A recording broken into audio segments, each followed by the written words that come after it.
Recordemos por un momento las palabras que el astronauta Neil Armstrong exclamó en el momento del alunizaje. Estoy mirando la Tierra desde aquí.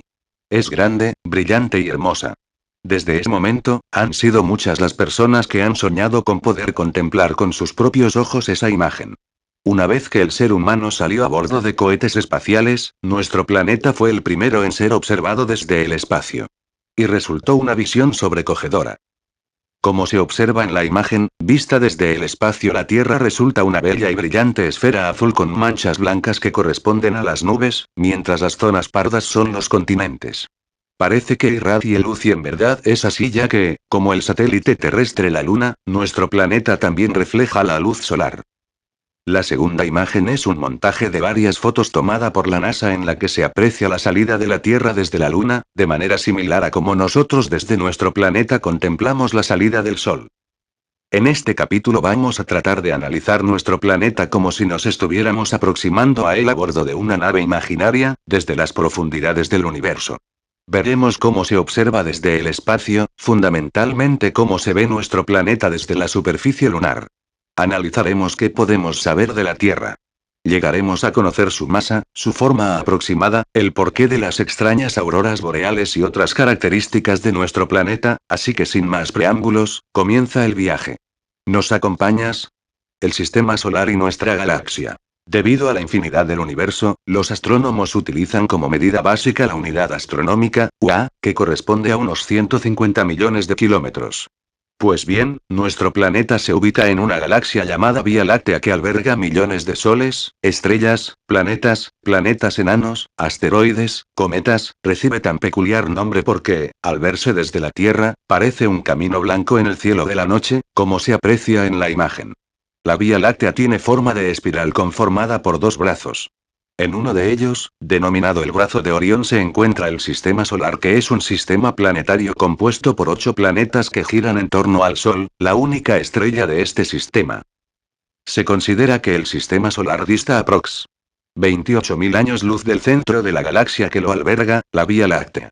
El límite imaginario entre el sistema solar y el espacio interestelar se estima que está a 100 UA, aproximadamente unos 15.000 millones de kilómetros de nuestro Sol.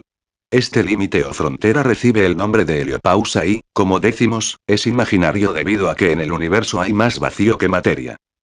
En este vacío, espacio interplanetario, hay material proveniente de diferentes elementos de la galaxia, tanto de cometas y asteroides como de la actividad de los planetas que expulsan partículas que, al no ser retenidas por atmósfera alguna, escapan al espacio. Por tanto, podría decirse que el polvo del espacio interplanetario es una variedad del polvo interestelar.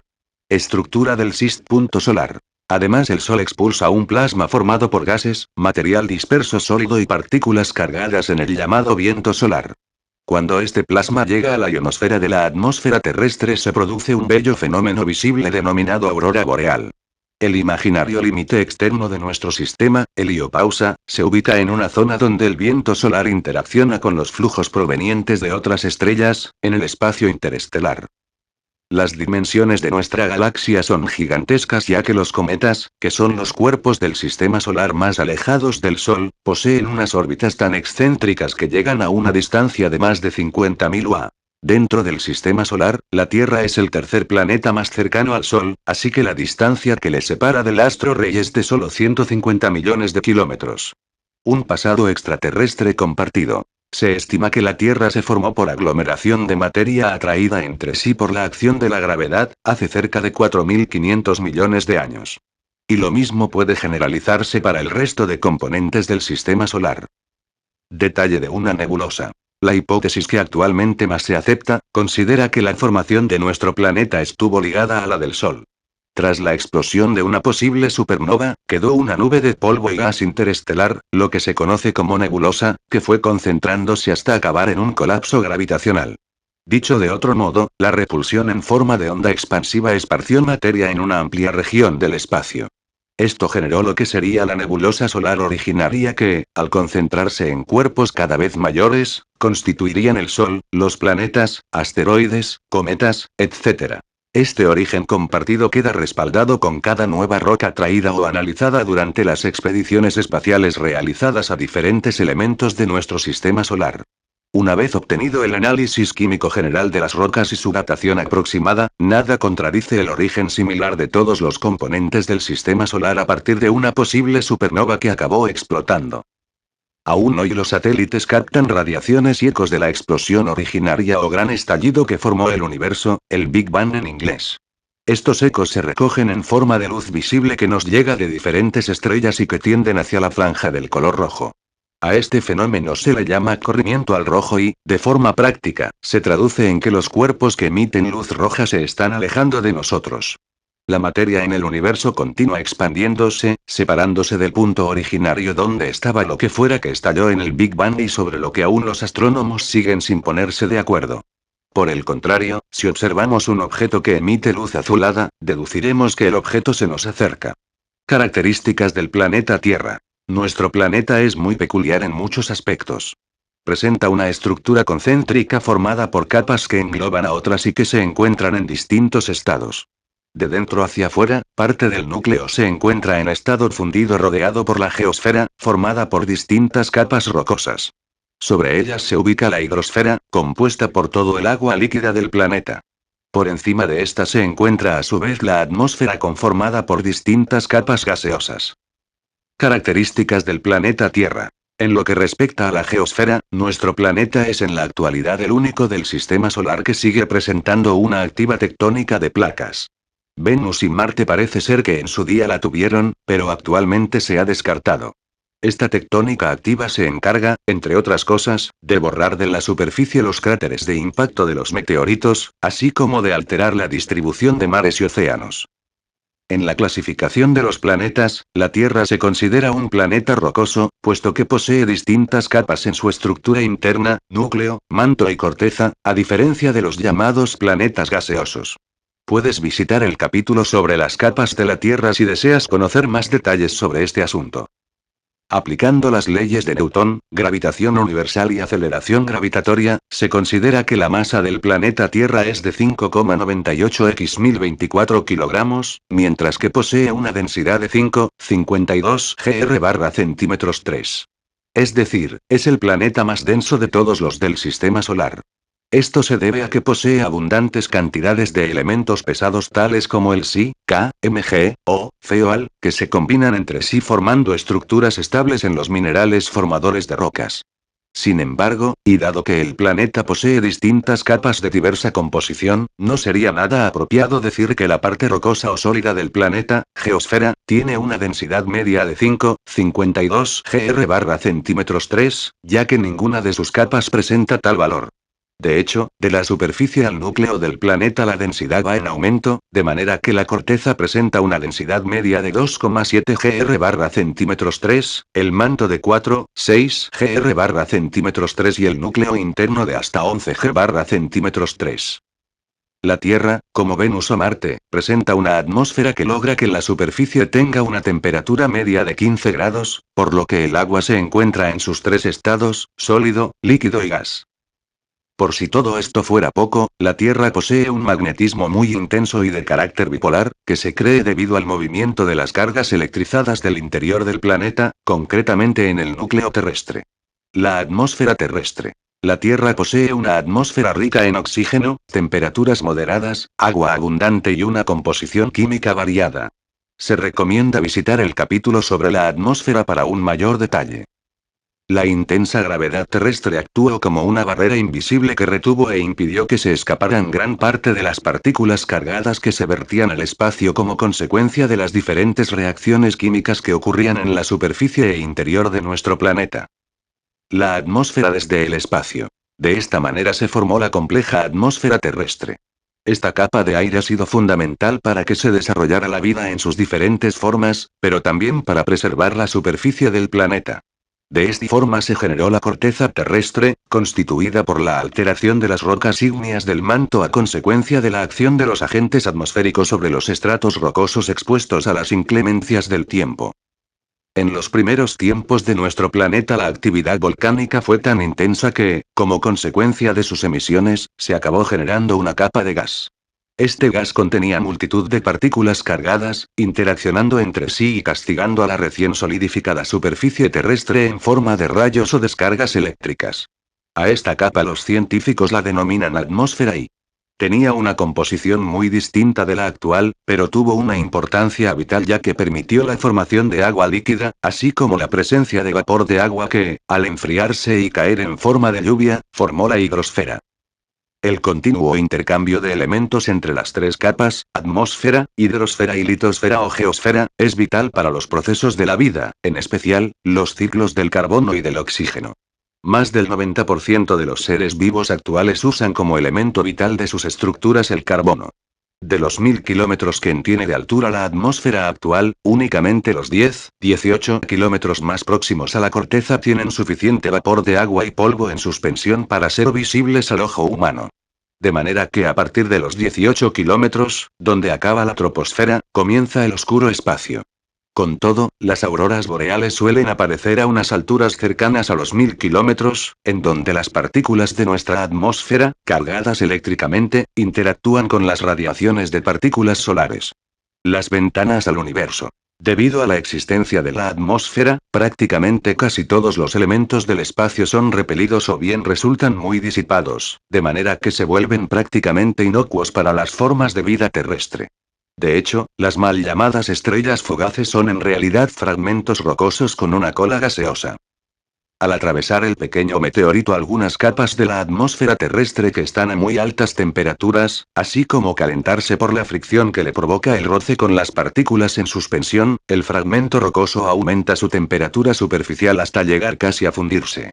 Parte de los componentes de estos cuerpos pasan a estado gaseoso, generando la característica cola visible mientras cae hacia la superficie de la Tierra, atraído por la gravedad.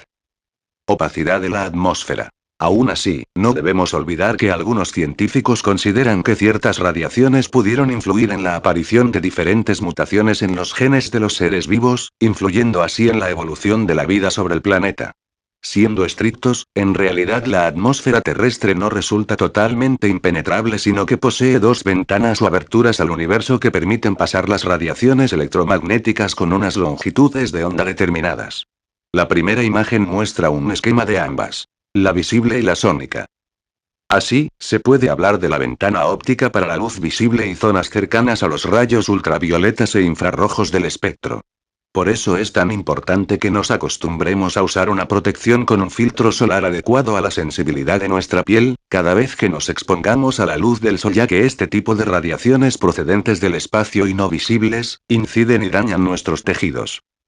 Por su parte, la ventana sónica o del sonido permiten pasar a ciertas ondas de radio, concretamente las cortas, mientras que otras suelen rebotar en la ionosfera, retornando al espacio. Si miramos al cielo un día despejado, podremos ver varias líneas blancas dejadas por los aviones que precisamente han pasado esta ventana o barrera del sonido, como se aprecia en la imagen. Cuando un avión atraviesa este límite, se genera un gran estruendo similar a un enorme trueno, aunque no llueva. El ser humano ha aprovechado esta abertura sónica, en sus misiones espaciales de manera que los astronautas pueden comunicarse en tiempo real con la base ubicada en la Tierra. También por ello los distintos satélites artificiales que tenemos dispersos por el sistema solar pueden enviarnos fotografías y medidas de gases, de radiaciones y otros parámetros medidos a lo largo de sus viajes por el universo cercano que apenas comenzamos a explorar. Nuestro planeta tiene una forma esférica, achatada hacia los polos, denominada geoide. Esta forma viene determinada por los movimientos que experimenta la Tierra a lo largo de su órbita y por el hecho de que existe, en ciertas regiones del espacio que atraviesa, la suficiente materia como para generar rozamiento. Para hacernos una idea, imaginemos un huevo tumbado y, aunque no tan acentuado, sí se aproxima un poco al aspecto del planeta, ya que el ecuador se encuentra a 21,5 kilómetros más alejado del centro de la Tierra que ambos polos. Por tanto, si creías que nuestro planeta tenía una forma parecida a una pelota, te equivocaste. Comparación del tamaño de la Luna con la Tierra. Se llama eje terrestre a la línea imaginaria que uniría los polos pasando por el centro. El ecuador divide al planeta en dos mitades o hemisferios. Mientras que el radio ecuatorial es de 6.378,1 kilómetros, el polar mide 6.356,8 kilómetros. La Tierra presenta una superficie estimada de 510.072.000 kilómetros 2, siendo un astro pequeño si lo comparamos con otros planetas de la galaxia. De ellos, cerca del 29,2% corresponde a tierra emergida. Es decir, que 3/4 partes de la superficie terrestre se encuentra ocupada por agua en estado líquido, algo peculiar entre los planetas del sistema solar. El geoide. El geoide resulta la forma de referencia para todas las medidas a realizar en la Tierra, puesto que considera la superficie más homogénea de lo que es en realidad, medida desde el nivel del mar, con medidas positivas o negativas según esté por encima o por debajo de este nivel, tal como se muestra en la figura. Sin embargo, el geoide carece de representación matemática, al tratarse de una superficie equipotencial de la gravedad, o sea, una superficie cuyos puntos poseen el mismo valor de la gravedad. Esto es muy complicado de medir a niveles prácticos. Por ello se recurre al uso de otras aproximaciones a la forma del planeta. El elipsoide de revolución. Cuando se hace rotar tricentésimo sexagésimo una elipse, la figura que se obtiene se llama elipsoide de revolución, que viene a ser como un balón desinflado. En geodesia, ciencia que estudia la forma del planeta, esa forma se denomina elipsoide de referencia. Comparación del geoide con el elipsoide. ¿Y para qué queremos hacer girar una elipse? Pues porque, como dijimos, la forma achatada de la Tierra recuerda a un huevo tumbado que, a su vez, se parece bastante a una elipse. Y dado que nuestro planeta gira tricentésimo sexagésimo respecto a su eje, mientras se desplaza, varios científicos han considerado que podría ser una manera de acercarse a la forma real de nuestro planeta, mediante el elipsoide de referencia. El globo terráqueo. Desde la Edad Media, si no antes, el planeta se vino representando mediante una esfera que tenía dibujada en su superficie la forma de los continentes y mares. Se le llamó globo terráqueo y, aunque actualmente se sabe que no es precisa, también es cierto que la diferencia entre los dos semiejes del elipsoide terrestre es de solo 22 kilómetros, por lo cual no es tanto el error cometido. Eso sí, sabiendo que existe ese error y que realmente la morfología de la Tierra es la de un geoide. A efectos de cálculo puede optarse por el uso del elipsoide de referencia, que sí tiene representación matemática, a diferencia del geoide. De esta forma, los cálculos serán más precisos y reales que al usar una esfera para la morfología terrestre. Globo terráqueo. Otro curioso aspecto que quedó en evidencia una vez se usaron los satélites artificiales para estudiar la Tierra es que, a causa de este achatamiento, los mapas tradicionales que representaban a los países desarrollados, sobre todo, de Europa y Norteamérica, de gran extensión, realmente eran más pequeños. Igualmente África y Sudamérica poseían mayor tamaño del que se les venía atribuyendo. ¿Hay otras tierras en el universo? Algo que se ha venido preguntando la humanidad a lo largo de las distintas épocas es si nuestro planeta era el único que albergaba formas vivientes. De esta mera pregunta se han desarrollado los más sanguinarios conflictos, pero también los sentimientos más puros y altruistas. Planetas como la Tierra. Ha sido motivo de persecuciones religiosas y de dogmas de fe, dándose las posiciones más enfrentadas. Así, hay partidarios de considerar al ser humano y a todas las formas vivas como algo único en el universo, mientras otros son propensos a creer que si la vida se dio en la Tierra, muy posiblemente ocurrió ya, está ocurriendo y ocurrirá en otros planetas. Pero, de momento, solo son creencias.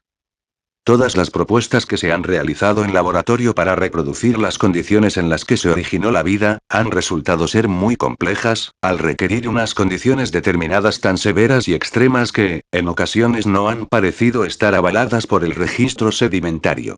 Dicho con otras palabras, los datos que las rocas han ofrecido a los geólogos sobre los primeros tiempos, cuando se originó la vida, son muy extremos y limitados. A menudo se reducen a pocas muestras y de zonas tan pequeñas que no permiten generalizar a toda la superficie terrestre. Por su parte, los fósiles dejan algo muy claro. El paso de la vida simple a la compleja, que permitió la aparición de organismos pluricelulares y bilaterales, solo ha ocurrido una vez en los 4.600 millones de años de edad de la Tierra. Pero aún así, y aunque de manera tan extrema, se ha desarrollado la vida en nuestro planeta. ¿Puede darse en otro de los millones de miles existentes en el universo? ¿Qué dicen las evidencias? El telescopio Kepler. El telescopio espacial Kepler es uno de los instrumentos esenciales para el conocimiento del universo más o menos próximo, astronómicamente hablando. Así, gracias a él conocemos ya la existencia de más de 1.200 posibles planetas que orbitan a 1.000 estrellas. De ellos, más de 50 podrían ser habitables, ya que presentan serias similitudes con nuestro planeta. Como curiosidad, decir que algunos de ellos muestran unas dimensiones inferiores a las de la Tierra, si bien son los primeros datos que poseemos y conviene ser prudentes en las conclusiones. Midiendo el brillo de las estrellas. No obstante, los datos no dejan de confirmar lo que se venía sospechando. Que nada en el universo es único y, si ha ocurrido una vez, es cuestión de tiempo que se repita el mismo fenómeno. Así pues, se ha constatado que existen miles de millones de galaxias, muchas de ellas similares a la nuestra. Y ahora vamos descubriendo poco a poco que existen muchos planetas similares al nuestro, algo que era de prever. Las leyes físicas son universales y como su nombre indica, ciertas para todo el universo, tal como han venido considerando grandes pensadores de la talla de Albert Einstein, cuando propuso su célebre teoría de la relatividad, que supuso un cambio de mentalidad y una nueva forma de entender el universo. Descubriendo nuevos planetas. Para descubrir planetas el Kepler se basa en algo muy simple. Mediante un fotómetro que lleva incorporado mide el brillo de las estrellas. Cuando este varía suele ser porque ha pasado un cuerpo que ha tapado momentáneamente la luz, entre el telescopio Kepler y la estrella. Y de la misma manera que si una persona se cruza delante nuestro nos impide ver a la persona con la que hablábamos, el telescopio puede deducir la distancia a la que se encuentra el objeto que se ha cruzado y su trayectoria en órbita. Varios tránsitos de planetas. A este fenómeno se le denomina tránsito de un planeta entre su estrella y el que observa. Al conocer a qué distancia está ese planeta respecto a su Sol y la presencia o no de agua en el planeta, se podrá determinar si pueden darse condiciones propicias para la vida. Habrá que esperar a ver qué descubrimientos se efectúan mediante el análisis de todos los datos mandados por el Kepler a la Tierra, pero, por el momento, 2014, se puede asegurar que los sistemas dobles, formados por dos soles, son más frecuentes de lo que se creía. ¿Estamos solos en el universo? A medida que el ser humano avanza en su conocimiento del universo, se comprueba que cada vez existen menos fenómenos aislados y únicos. Así que, en teoría, si en nuestro planeta se dio la vida, por fuerza en otros planetas ha tenido que darse. Esta deducción ha resultado tan evidente para todos los científicos que han desentrañado las leyes físicas que rigen el universo, que ha tenido que ser admitida incluso por personas tan escépticas como Carl Sagan o Stephen Hawking. Incluso el Vaticano, tan reacio a considerar la existencia de vida extraterrestre, ha terminado admitiendo que, de existir esta, y si un día tenemos pruebas evidentes de tal existencia, habrá que admitir que fue igualmente creada por Dios. Watson y Crick estudiando el ARN. Pero el asunto dio un giro inesperado cuando dos científicos galardonados con un premio Nobel de Medicina en 1962, James D. Watson y Francis Harry Compton Crick, desarrollaron una teoría que consideraba que la vida en la Tierra era de origen extraterrestre. A esta idea se la conoció como la teoría de la panspermia. Pero que nadie corra de buscar hombrecillos verdes, pues lo que realmente defiende esta teoría es que las moléculas orgánicas llegaron a la Tierra primigenia estéril a bordo de un meteorito. Estas moléculas, al aterrizar en unas condiciones ácidas y bastante agresivas químicamente, reaccionaron con otros átomos plenamente terrestres comenzando a desarrollarse las primeras formas de vida, que fueron ganando en complejidad mientras evolucionaban. Tampoco la misión Kepler ha sido la primera creada por la NASA con intención de dar respuesta a la pregunta de si estamos solos en el universo. Hace ya décadas, en 1970, comenzó una iniciativa de búsqueda de emisiones de señales de radio en el universo, que mostraran una serie de peculiaridades que pudieran descartar su origen natural y por tanto, que solo pudieron ser producidas de forma artificial. Tal fue la gran acogida de este proyecto que incluso se llevó a cabo un subproyecto, llamado SETI Home, en el que cualquier persona con un ordenador suficientemente potente podía registrarse y ponerlo a analizar señales, para ayudar así al proyecto general y poder escudriñar un mayor número de señales recogidas. Aún con todo, hasta la fecha no ha podido detectarse una sola señal cuyo origen sea exclusivamente artificial. La NASA y Rio Tinto en Huelva. Pero no hay que irse al espacio exterior para encontrar formas de vida que pudieran existir en otros mundos. En la provincia de Huelva, Andalucía, España, la NASA participa en el proyecto Marte, cuyas siglas, en inglés, significan Experimento Astrobiológico de Tecnología e Investigación para Marte, que se inició en 2003. Entorno del Río Tinto. Su fin último está destinado a desarrollar algún tipo de mecanismo que permita detectar la presencia de vida en el subsuelo de Marte. ¿Cómo? Aparentemente muy sencillo. Gracias a diversos proyectos espaciales se ha logrado determinar con bastante precisión las condiciones químicas que hay en la superficie del mencionado planeta, tanto en superficie como en el subsuelo. Y se ha visto que en la Tierra, plagado de vida, existen dos ambientes con condiciones muy similares a las marcianas. Las zonas de las dorsales, con volcanismo activo, en el Océano Atlántico, por ejemplo, y las proximidades del río Tinto, en Huelva.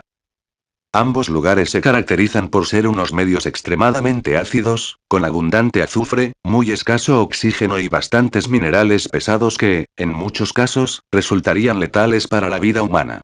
Por eso, a los organismos capaces de vivir y adaptarse a esas condiciones ambientales tan extremadamente duras se les denomina organismos extremófilos. En la Sierra de Huelva, Portugal y Sevilla existieron durante el Paleozoico unas condiciones muy similares a las encontradas en las zonas de las dorsales marinas, lo que creó la mayor concentración de sulfuros a nivel mundial. A esta antigua sierra se la denomina faja pirítica y ha sido explotada en forma de minas durante todas las etapas culturales por las que ha transcurrido la península ibérica. Actualmente hay empresas canadienses, inglesas y españolas extrayendo tanto sulfuros, para fertilizantes y explosivos, como mercurio, oro, plata, plomo y cobre. Pues bien, el proyecto Marte se ha centrado en áreas de la faja pirítica donde el subsuelo aún no haya sido alterado. Allí ha encontrado una serie de microorganismos tan acostumbrados a vivir en esas duras condiciones que han basado su metabolismo en el azufre, en lugar del carbono y oxígeno como hacemos nosotros y el 98% de las formas de vida terrestres. En la siguiente imagen se puede apreciar el color amarillo característico de este elemento químico, en el interior de las bacterias encontradas. Una vez los investigadores supieron qué buscar, encontraron organismos similares en las zonas volcánicas oceánicas. Así que puede decirse que el proyecto ha sido un éxito, pues tales seres vivos vivirían sin problemas en las condiciones marcianas. Ahora, el siguiente paso será desarrollar una serie de instrumentos y experimentos capaces de detectar formas de vida similares a estas, pero en el planeta Marte. De manera que estos microorganismos son, muy probablemente, los que más se aproximen al aspecto que presenten los marcianos y no esos hombrecillos verdes o grises con grandes ojos que tantas fantasías han alimentado.